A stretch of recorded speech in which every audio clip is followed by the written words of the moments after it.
केरला के क्रिश्चियन के चर्च के हमारे प्रीस्ट थे, वो आए कि सैकड़ों साल से जहाँ पे हमारी प्रेयर होती है, चर्च है और जो गांव है वहाँ पे लोग रहते हैं, उसको वक्फ प्रॉपर्टी डिक्लेयर कर दिया।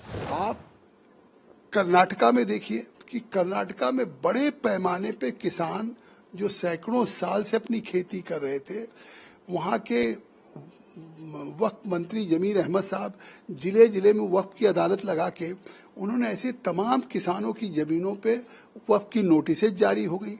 वक्फ अदालत का कोई परव्यू नहीं कि मिनिस्टर खुद वक्फ अदालत करे। अब मैंने सुना है कि गवर्नमेंट कह रही कि किसानों को एविक्ट न किया जाए। अब हमने सुना कि रेवेन्यू सेक्रेटरी ने अपने जिलों के डिस्ट्रिक्ट मजिस्ट्रेट को चिट्ठी लिखी है कि ये वक्फ की जो नोटिस जारी उसको वापस लिया जाए। यहाँ तक की शिकायतें हैं कि कर्नाटका के किसानों की जो जमीन थी, उनकी डीड थी, उनकी ओनरशिप में थी, उसमें म्यूटेशन चेंज किया गया, रिकॉर्ड्स में टेम्परिंग किया गया, वक्फ बोर्ड का नाम है। हम जब केरला गए, तमिलनाडु गए थे, वहाँ से केरला के क्रिश्चियन के चर्च के हमारे प्रीस्ट थे, वो आए कि सैकड़ों साल से जहाँ पे हमारी प्रेयर होती है, चर्च है और जो गांव है वहाँ पे लोग रहते हैं, उसको वक्फ प्रॉपर्टी डिक्लेयर कर दिया। तो वो लोगों में इतना संतोष था। ये कोचीन में हुआ है, कांग्रेस के हाईवेडन के क्षेत्र में हुआ, आप उनसे पूछ सकते हैं।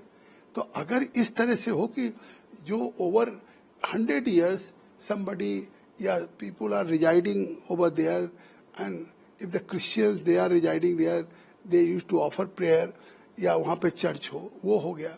यही नहीं, आप कर्नाटका में देखिए कि कर्नाटका में बड़े पैमाने पे किसान जो सैकड़ों साल से अपनी खेती कर रहे थे, वहाँ के वक्फ मंत्री जमीर अहमद साहब जिले जिले में वक्फ की अदालत लगा के उन्होंने ऐसे तमाम किसानों की जमीनों पे वक्फ की नोटिसेज जारी हो गई। वक्फ अदालत का कोई परव्यू नहीं कि मिनिस्टर खुद वक्फ अदालत करे। वक्फ की प्रॉपर्टी का एक प्रोसीड्योर है कि कैसे वक्फ होगा, उसकी ट्रिब्यूनल देखभाल करेगा। लेकिन वहाँ पे तो इस तरह से हुआ और उसका कितना रिएक्शन हुआ। ऐसे पुराने 100-150 साल के मठ थे, मंदिर थे, उसको वक्फ को डिक्लेयर कर दिया गया। पूरे कर्नाटका में आंदोलन था, मैं वहाँ गया हूँ। अब मैंने सुना है कि गवर्नमेंट कह रही कि किसानों को एविक्ट न किया जाए। अब हमने सुना कि रेवेन्यू सेक्रेटरी ने अपने जिलों के डिस्ट्रिक्ट मजिस्ट्रेट को चिट्ठी लिखी है कि ये वक्फ की जो नोटिस जारी उसको वापस लिया जाए।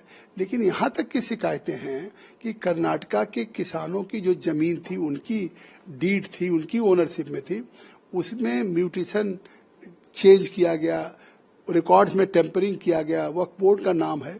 तो आखिर इस तरह से पूरे कर्नाटका में आप देख रहे हैं किस तरह का आंदोलन चल रहा है। अभी हम कल भुवनेश्वर में थे। आप जानते हैं ब्रिटिशर्स काल से फॉरेस्ट में शेड्यूल 5-6 में कोई फॉरेस्ट के लैंड को कि कोई दूसरा ओनरशिप नहीं हो सकता। वहाँ पे कल आदिवासी संगठन के लोग आए थे, उन्होंने कहा कि साहब वहाँ पे वक्फ की बात की जा रही है। तो इस तरह की चीजें, इसी को लेकर के एक ट्रांसपेरेंट कानून बनाने की प्रक्रिया में सरकार एक संशोधन लेकर के आई है और अब उस संशोधन को पारित कराने के बजाय ज्वाइंट पार्लियामेंट्री कमेटी को रेफर करने का की रिक्वेस्ट या आग्रह किया और स्पीकर साहब ने कर दिया।